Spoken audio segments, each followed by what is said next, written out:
I wasn't looking for evidence of extinction-level events when I started examining municipal records from the early 1800s. I was researching urban development patterns, the kind of dry academic work that puts most people to sleep. But then, I found the gap. Not a small gap, not missing pages or water-damaged entries, a complete civilizational discontinuity occurring simultaneously across every major city on 3 continents within the same 18-month window. And the deeper I looked, the more I realized I wasn't looking at historical record-keeping failures. I was looking at the aftermath of something so catastrophic, so precisely coordinated, so deliberately erased that even mentioning the pattern gets you dismissed from academic circles. Because what happened between 1811 and 1813 wasn't gradual decline. It was instantaneous termination, the systematic elimination of a global empire we're taught never existed. The official story is simple. Napoleon invaded Russia in 1812. His army froze. Cities burned during military campaigns. Standard wartime destruction. Nothing unusual. But that story collapses the moment you examine what actually burned and how it burned. Moscow wasn't damaged. Moscow was obliterated. 600,000 buildings reduced to ash and glass in 72 hours. Not spreading fire. Simultaneous combustion. And here's what they never explain. Stone structures melted. Granite foundations fused into glossy black surfaces. Metal fixtures flowed like water and resolidified in pools. That doesn't happen in conventional fires. That requires temperatures exceeding 1400 degrees sustained across entire city blocks. That requires something else entirely. I started collecting eyewitness accounts, not official histories, personal letters, diaries never meant for publication, medical reports filed by doctors treating survivors, and the descriptions are identical across thousands of miles.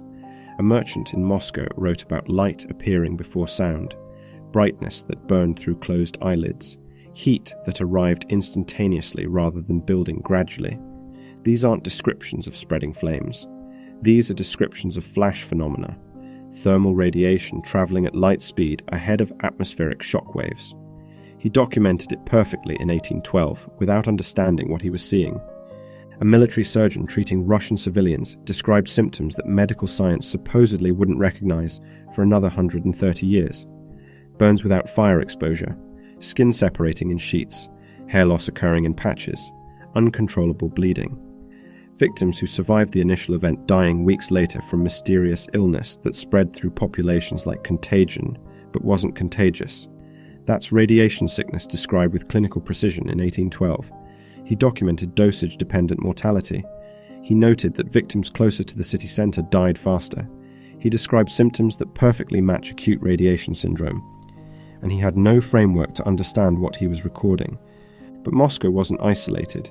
That's where the official narrative becomes impossible to sustain. In the same year, the same month, sometimes the same week, cities across the Northern Hemisphere experienced identical catastrophes. St. Petersburg burned with the same inexplicable intensity. Entire districts consumed in hours. Stone buildings showing thermal damage incompatible with wood fire.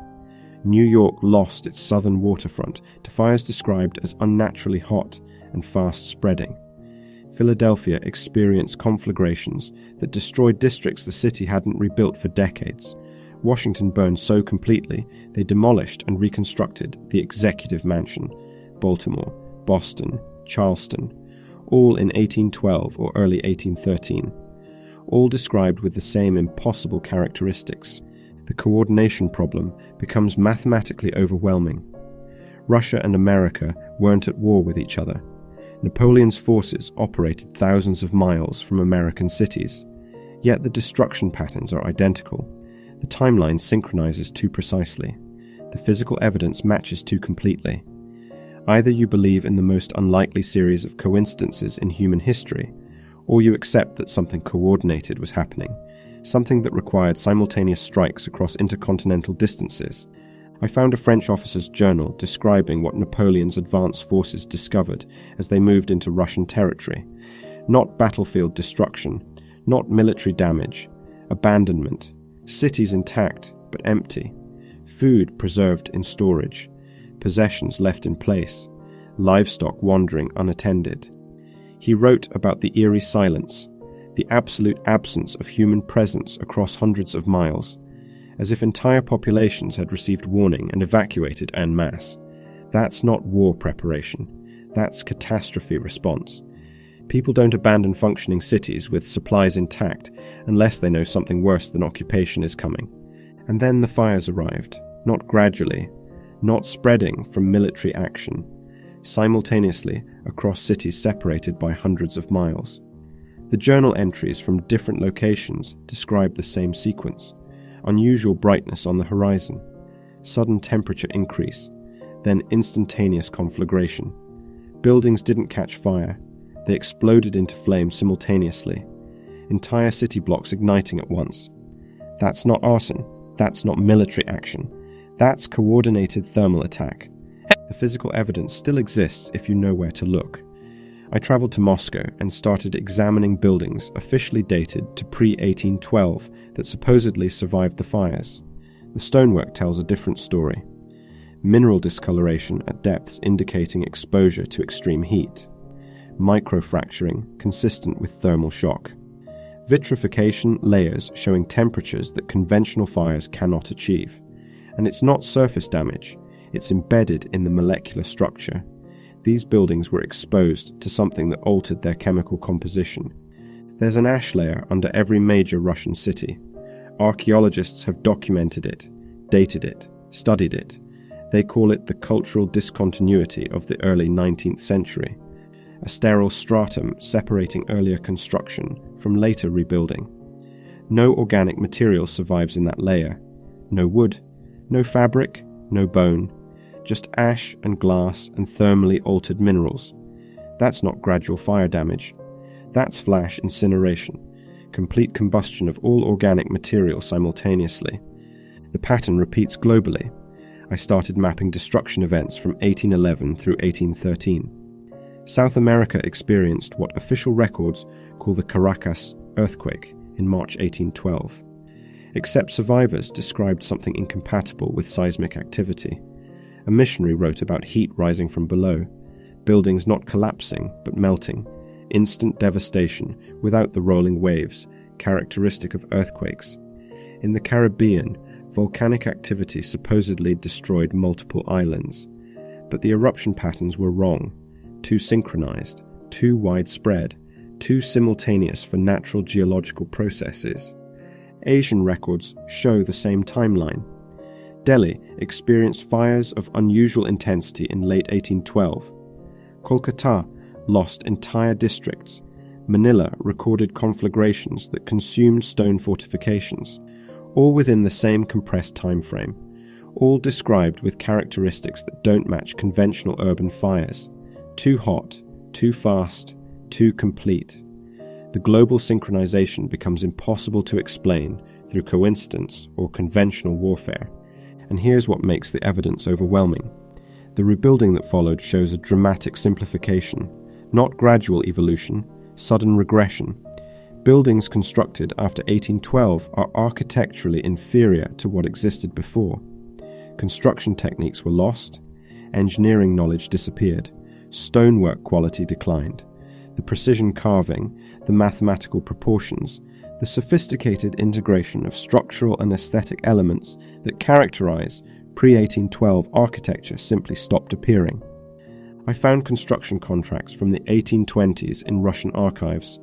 Engineers explicitly state they're rebuilding on the foundations they don't understand, using techniques they can't replicate, following plans they can't improve upon. One wrote about excavating basements and finding infrastructure of a sophistication that seemed impossible. Water systems, ventilation networks, structural elements serving purposes he couldn't determine. All built with precision his generation had lost the ability to match. The demographic records reveal another impossibility. Population estimates for major Russian cities before 1812 show millions of inhabitants. Census data from 1815 shows hundreds of thousands. Where did they go? Official history attributes this to war casualties and displacement, but the numbers don't work. You cannot lose 70 to 80% of urban populations through conventional military conflict without proportional rural casualties. Yet rural areas show much smaller population declines. The loss concentrates in cities, in the exact locations that experience the mysterious fires. And it's not just population, it's knowledge systems. Libraries burned, universities closed, technical schools disappeared. The institutional infrastructure for transmitting sophisticated engineering knowledge was systematically destroyed. By 1820, an entire generation had grown up without access to the technical education their parents received.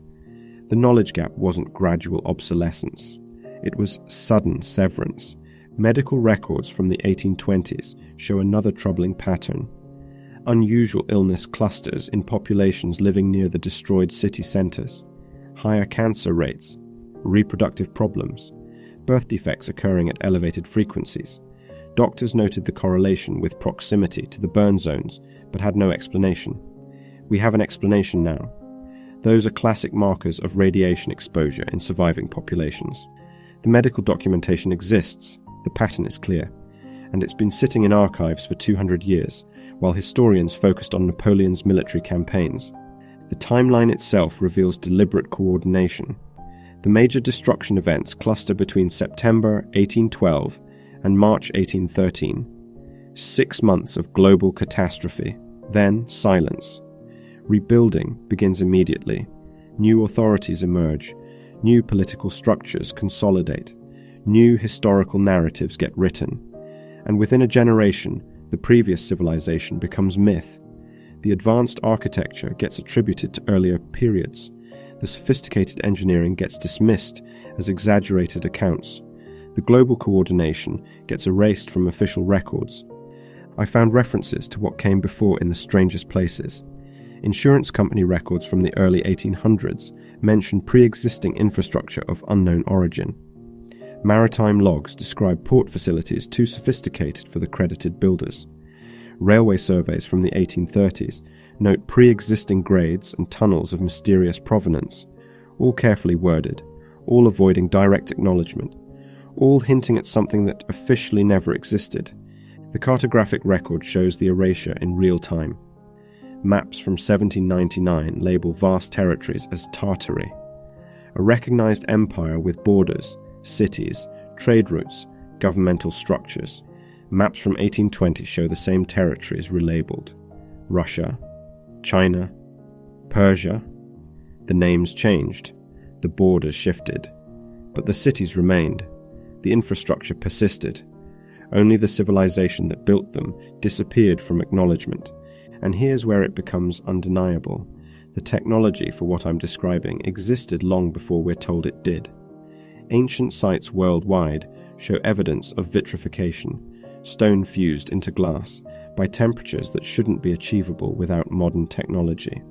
Mohenjo-Daro in Pakistan, massive areas of vitrified brick, radiation signatures above background levels, officially dated to thousands of years ago, but showing the same physical characteristics as the 1812 destruction layers.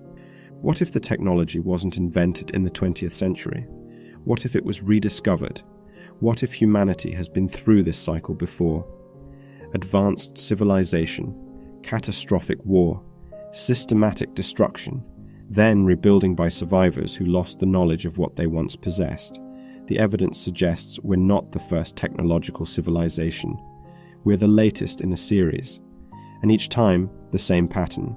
Development, conflict, annihilation, forgetting. The 1812 event wasn't natural disaster. It wasn't conventional warfare. It was coordinated elimination.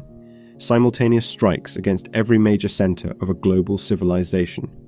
Thermal weapons deployed with precision timing. Flash incineration designed to destroy not just buildings, but the knowledge systems, the institutional infrastructure, the cultural continuity that makes advanced civilization possible. And then the evidence was buried, literally, ash layers covered, vitrified stone attributed to natural phenomena, radiation signatures explained away, eyewitness accounts dismissed as exaggeration. Within 50 years, The next generation was being taught that what their grandparents built was impossible, that the sophistication they saw in ruins was misunderstood primitive construction, that the empire their ancestors served never existed. The forgetting was systematic. Educational curricula changed. Historical narratives standardized. Alternative evidence was marginalized, and anyone questioning the official story faced academic exile. But the evidence persists. The ash layers remain. The vitrified stone can still be examined. The eyewitness accounts survive in archives. The medical records document radiation effects. The demographic collapse is undeniable. The architectural regression is measurable. The global synchronization is impossible to explain through conventional means. The pattern is overwhelming. Once you see it, you cannot unsee it. What happened in 1812 was the end of Tartaria, not through gradual decline, not through conventional conquest, through coordinated extermination, nuclear-level thermal destruction deployed globally and simultaneously, an empire erased in months, its cities incinerated, its populations devastated, its knowledge systems destroyed, and then a new civilization built on the ruins. A civilization that convinced itself it invented everything from scratch. That dismissed the sophisticated infrastructure it inherited as impossible. That taught its children that progress moves only forward, and that everything before was primitive. We're living in the aftermath, walking through cities built on vitrified foundations, using water systems we didn't design, occupying buildings we couldn't replicate, and being taught that none of this is strange, that the discontinuity doesn't exist, that the evidence means nothing, that asking questions makes you irrational. But the questions remain. Why the global synchronization? Why the systematic knowledge loss? Why the architectural regression? Why the demographic catastrophe? Why the ash layers at identical depths? Why the radiation signal? Why the eyewitness descriptions of flash phenomena? Why the vitrification? Why the complete civilizational reset happening simultaneously worldwide? The official answer is coincidence, military conflict, natural disaster, nothing coordinated, nothing systematic, nothing requiring explanation beyond conventional warfare and unfortunate accidents. But that answer requires believing in impossibilities, in perfectly synchronized urban fires across 3 continents, in stone-melting temperatures from wood fires, in population losses that defy conventional military mathematics, in knowledge regression that violates every pattern of cultural transmission, or you can accept what the evidence clearly shows.